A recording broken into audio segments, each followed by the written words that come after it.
बॉलीवुड की ये मशहूर एक्ट्रेस अचानक से कहां गायब हो गई और एक ऐसी किन्नर जिसके सामने बॉलीवुड की बड़ी बड़ी हीरोइन फेल हो गई और कैसे पाकिस्तान सुपर पावर बनते बनते रह गया, जानकर आप भी चौंक जाएंगे। और क्या सच में अदालत में गवाहों से धार्मिक किताबों की कसम खिलवाई जाती है और 118 सालों से क्यों है बंद कोणार्क मंदिर का दरवाजा, जानेंगे आज इन्हीं सवालों के जवाब। तो बने रहिए एकदम वीडियो के एंड तक। नंबर 1, बॉलीवुड की मशहूर एक्ट्रेस मीनाक्षी शेषाद्री को कौन नहीं जानता। इन्होंने महज 17 साल की उम्र में मिस इंडिया कॉन्टेस्ट जीता था। इन्होंने अपने फिल्मी करियर में एक से बढ़कर एक सुपर हिट फिल्मों में काम किया। मीनाक्षी ने पेंटर बाबू फिल्म से डेब्यू किया, लेकिन उनके काम को पहचान मिली फिल्म हीरो से। ये फिल्म सुपर हिट हुई और मीनाक्षी रातों रात स्टार बन गई। इस फिल्म में मीनाक्षी के साथ जैकी श्रॉफ भी थे। इनकी लास्ट मूवी घातक थी और इसके बाद एक्ट्रेस ने फिल्मी दुनिया को अलविदा कह दिया। लेकिन इनकी और इनके सुपर हिट मूवीज के आप भी फैन तो रहे होंगे जरूर। लेकिन अब ये शादी के बाद से अपने पति हरीश मसूरी के साथ अब अमेरिका में रहने लगी है। इनकी शादी 1995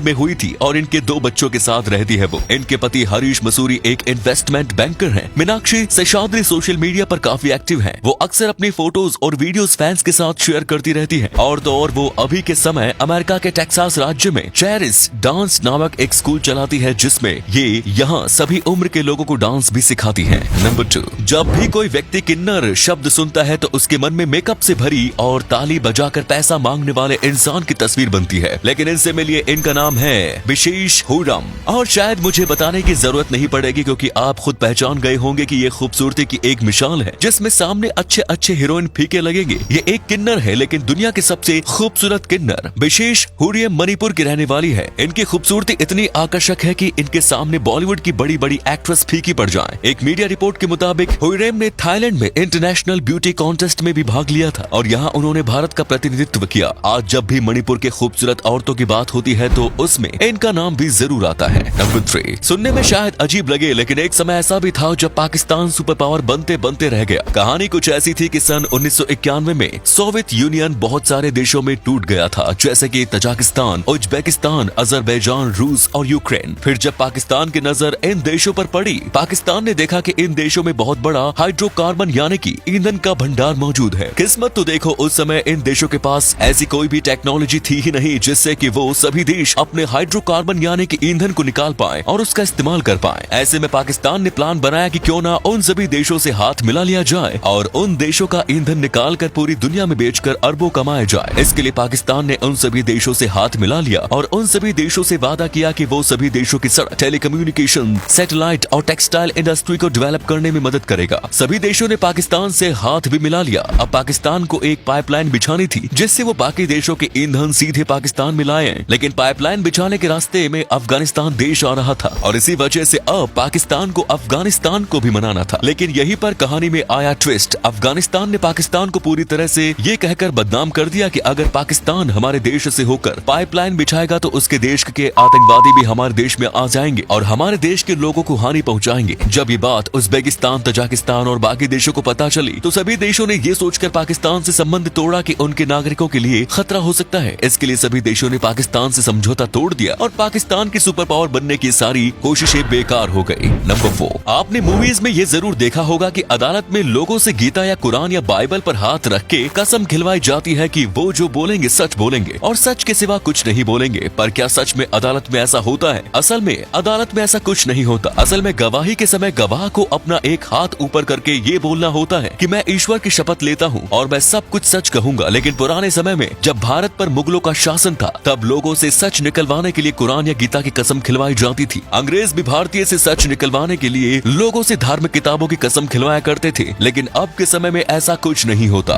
नंबर 5, भारत का कोणार्क सूर्य मंदिर विश्व के सबसे रहस्यमयी मंदिरों में से एक है, जहां आज तक कभी पूजा भी नहीं हुई। 13वीं शताब्दी का ये कोणार्क सूर्य मंदिर भारत के ओडिशा राज्य में स्थित है। इस सूर्य मंदिर को भगवान सूर्य देव के रथ के आकार में बनाया गया है, जिसमें एक जैसे पत्थर के 24 पहिए और 7 घोड़े बनाए गए हैं। लेकिन आज 7 घोड़ों में से एक ही घोड़ा बचा है। यह मंदिर देखने में मंदिर नहीं बल्कि एक बहुत ही विशाल रथ लगता है। माना जाता है कि कोणार्क मंदिर को पहले समुद्र के किनारे में बनाया गया था, लेकिन समंदर धीरे धीरे कम होता गया और मंदिर भी समंदर के किनारे से थोड़ा दूर हो गया। कोणार्क मंदिर के प्रवेश द्वार पर 2 बड़े शेर बनवाए गए थे और इन्हें देखने पर ऐसा लगता है कि ये दोनों शेर इस मंदिर की रखवाली कर रहे हैं। इसके अंदर से समंदर के लहरों की और नृत्य करते घुंघरू की आवाजें अभी भी आती है। कई लोगों का मानना है कि ये मंदिर पुराने समय में मंदिर नहीं बल्कि सूर्य भगवान का रथ था। इस विशाल स्काई और प्राचीन मंदिर के बारे में आप क्या कहना चाहेंगे, कमेंट्स में जरूर बताएं। नंबर 6, देखिए भारत के इस अनोखे चिड़ियाघर को। ये चिड़ियाघर शिवलिंग के आकार का बनाया गया है और इसे बनाने के 2500 मटकों का इस्तेमाल किया गया है। देखने में ऐसा लगता है कि इसे किसी महान इंजीनियर ने बनाया होगा, लेकिन असल में इसे बनाने वाला एक सामान्य व्यक्ति है जिनका नाम भगवान जी है। भगवान जी ने इसे खुद की मेहनत से बनाया है और इसे बनाने के लिए करीब 20 लाख रुपए का खर्चा आया है। नंबर 7, मिलिए रश्मि से, जो इस दुनिया की पहली हिंदी बोलने वाली रोबोट है। इससे पहले बहुत ऐसे रोबोट बने थे जो बोल सकते थे, लेकिन वो रोबोट सिर्फ इंग्लिश बोल सकते थे और रश्मि इंग्लिश के साथ हिंदी, मराठी और भोजपुरी भी बोल लेती है। ये रोबोट बिल्कुल आम इंसान की तरह बातें करते हैं और पूछे गए किसी भी सवाल का इंसानों की तरह जवाब देते हैं। दरअसल इसका AI है। इसे बनाने वाला और कोई नहीं बल्कि भारत का ही व्यक्ति रंजीत श्रीवास्तव है। रश्मि को बनाने का ख्याल रंजीत को 2010 की रोबोट मूवी देखने के बाद आया था। इनकी इस कलाकारी के लिए वीडियो को अपने दोस्तों में लाइक शेयर करना ना भूलें। तो दोस्तों आज के लिए इतना ही। इसी के साथ वीडियो को लाइक शेयर कमेंट्स जरूर करें। पेज को फॉलो करना ना भूलें, क्योंकि आपके ऐसा करने से हमें मोटिवेशन मिलता है। धन्यवाद।